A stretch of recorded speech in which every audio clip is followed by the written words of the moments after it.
話說你有個就嚟中學畢業嘅 friend，佢又醒目又叻，畫畫同彈琴兩樣都咁掂，而家要揀定條路嚟行啦，點揀啊？要解答呢個問題，我哋要引入一個關鍵嘅概念，就係邊際交付時間，意思即係每做多一單生意，就要額外嘥幾多時間。舉個例，你畫畫嗰陣，每幅畫都要固定時間嚟完成。如果你用3個鐘嚟畫幅畫賣俾一個人，咁呢幅畫就唔可以再賣俾第二個。每多賣一幅就要再嘥多3個鐘，邊際交付時間其實好高㗎。但係彈鋼琴嘅收入就好唔同啦，雖然有部分係演奏會嘅收入，但主要都靠係賣唱片、MP3， 仲有版權呢啲嘢。你嘥時間去彈奏首歌，將佢錄成 CD， 無論賣到100張定係1萬張，彈奏嘅時間其實都係一樣，邊際交付嘅時間近乎係0。但係喺畫畫呢行，就算你畫到曉飛都好，但因為時間有限，永遠唔可能一個人食得晒成個市場㗎。成個行業分散到極，畫得特別好嘅人收入會高啲，但都冇可能獨霸到成個天下㗎。年賺5萬蚊以下嘅畫家係好少，年賺30萬以上嘅又係好少，但5萬到30萬之間嘅就多到成行成市，符合晒正態分佈。呢個就係我講嘅色中魔咒嘅商業模式啦。但鋼琴界就好唔同啦，因為音樂可以咁無限複製。理論上，既然一個鋼琴家可以錄俾全國人聽，咁消費者點解唔揀最 top 嗰個呢？好似我咁，我唔係音樂圈嘅人，識得嘅鋼琴家就只係得郎朗一個，第二個名我都講唔出。因為鋼琴市場符合冪律分佈，存在贏家通食嘅頭部效應，我叫佢做彎刀誘惑。一旦有人上位，就代表多一個人有機會獨霸成個市場。咁問題嚟啦，開頭講嗰位朋友應該點揀先？理論上其實兩樣都得，但首先要了解清楚，兩條路嘅競爭格局係完全唔同㗎。揀正態分佈嘅畫畫，未必可以大紅大紫，但亦唔會因為有人稱霸而搞到冇啖好食。咁揀冪律分佈嘅鋼琴呢，成功嘅機會會好微咯，但一旦上位嘅話就可以威到盡。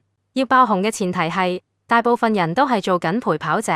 所以市場風險係極高㗎，所有人都做頭部，當然係冇可能嘅事嚟。頭部嘅效益就係建基於大部分人都食唔到嘢，而正態分佈嘅市場就好似有股無形嘅力咁，將做得差嘅人推返晒去中間，同時又將成功嘅人士拉返落嚟。呢股力會令到處身喺頭尾兩極嘅人係少之又少，反而留喺中間嘅人就係最多。相反，冪律分佈個市場就完全調返轉。本身喺中間嗰班人，唔係俾人推上神台，就係跌到落谷底，所以身處中間嘅人係最少，頭尾極端嘅人就最多。成個商界基本上就係俾呢兩個數學模型玩晒。搞清楚正態分佈同冪律分佈最大嘅價值之後，就可以更加理性咁分析商業嘅邏輯。例如有啲乜嘢嘅生意有機會做到爆炸式增長，又有乜嘢生意係發緊白日夢？舉個例啊。開髮型屋會唔會有爆炸性嘅增長？如果係得單一間鋪頭，咁肯定冇可能啦。你剪個頭最快都要半粒鐘，一日做到嘅客量真係好有限㗎。邊際交付時間高到爆，所以成個理髮市場就分散到似盤散沙咁。呢個必然係正態分佈。就算開埋做連鎖店，雖然有機會做大，但分店越多，管理就越複雜，複雜程度真係會幾何級數咁上升。最後會因為管理嘅阻力，會將佢推返去平庸。要做到行業龍頭，根本就難過突破陰帳。所以就算真係有連鎖髮型屋做得再好，都冇一間可以食得到中國市場嘅50%以上價。但係網絡平台就好唔同啦，就好似訂票網同團購網咁，頭兩位加埋就已經食咗70%嘅市場，因為佢哋唔使自己開航空公司同埋餐廳，純做配對就得，邊際交付時間又係0。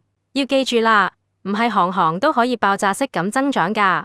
想要做到爆升，關鍵就係要將邊際交付時間唔係0嘅部分，全部斬件分晒出去，剩返低嗰啲先至有得玩㗎。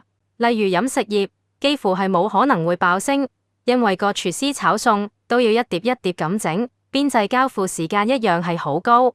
同樣道理，麥當勞呢種連鎖店，單一間鋪頭一樣係做唔到爆升㗎。但係集團只要將嘥時間嘅部分外判出去，剩低只要管理下個標準化流程，同埋品牌呢啲零邊際時間嘅部分俾返自己嚟搞，咁就可以極速擴張㗎喇。就好似將食物包裝入全國嘅超市度賣咁，道理其實都係一樣。再睇下樊登讀書會啦，佢哋爆得起，就係識得將搞線下讀書會呢啲高邊際時間嘅嘢外判出去，自己淨係專注做濃縮5本書嘅內容就得。就算聽眾由3000變成10萬，成本都係一樣，邊際交付時間又係零，所以想爆升就係要識得喺商業模式度斬件啊。總括嚟講，邊際交付時間越高嘅行業就越難爆升，得返零邊際時間嘅部分先有得玩。對於有邊際時間嘅行業，唯一嘅方法就係將要嘥時間嘅部分外判出去，自己淨係專注做抽象化嘅零邊際嗰部分就得。明咗呢兩個數學模型同爆炸式增長嘅邏輯之後，對普通人又有乜用啊？無論你係創業定係打工，都可以幫你揀行業㗎。例如你可以避開爆炸式增長嘅行業，呢啲行業佢哋啲競爭慘烈到癲，只係得極少數嘅人贏晒，大部分人都會因為冪律嘅分布被推咗去兩極，即係唔係推你上天堂，就係拉你落地獄。所以你可以揀返邊際交付時間唔係零嘅服務業，因為呢啲行業嘅網絡巨頭係冇咁容易吞咗你㗎。喺而家呢個商業模式大變革嘅時代入面，服務其實係個寶藏嚟㗎。乜嘢係服務業？首先定義咗產品同服務先。邊際交付時間為零嘅就係叫產品，要嘥時間嘅就係服務。例如我幫間大公司做戰略顧問，好明顯就係服務嚟。仲有演講同企業培訓都係服務嚟㗎，因為每單生意都要嘥時間。就算係中國最貴嘅商業顧問，本質都係一個服務提供者嚟。但係5分鐘商學院就係產品啦。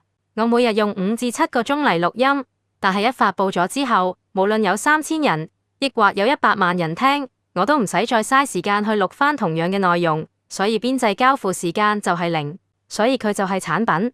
就算每日用2個鐘覆埋啲留言，表面上睇落好似服務，但其實都係產品嚟。因為無論有幾多人聽，回覆嘅時間都係固定咗，邊際時間都係零。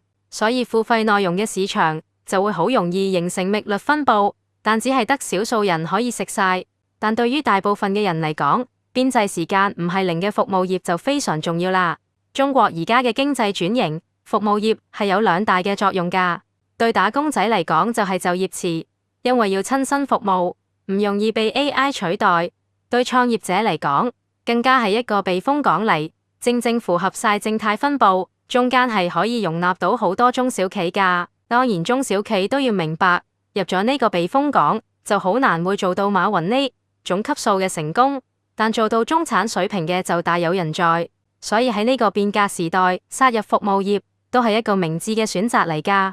總結一下啦，正態分布同冪律分布，佢哋就係商界嘅2大霸主嚟。分野在於邊際交付時間係咪等於零，嗰啲得返零嘅邊際時間，或者抽到呢部分出嚟嘅，先會有機會爆升㗎。同樣可以用呢個標準嚟分出邊種係產品，邊種係服務。與其喺冪律市場度搏命，倒不如考慮下正態分布嘅服務業啦。每單生意背後其實都有個商業邏輯㗎。搞通呢啲基本嘅原理，你就會好似開咗天眼咁，可以睇穿好多複雜嘅商業謎題㗎啦。記住啦，選擇行業唔係賭大細啊，而係要睇透個遊戲規則嚟揾到最啱自己嘅賽道啊。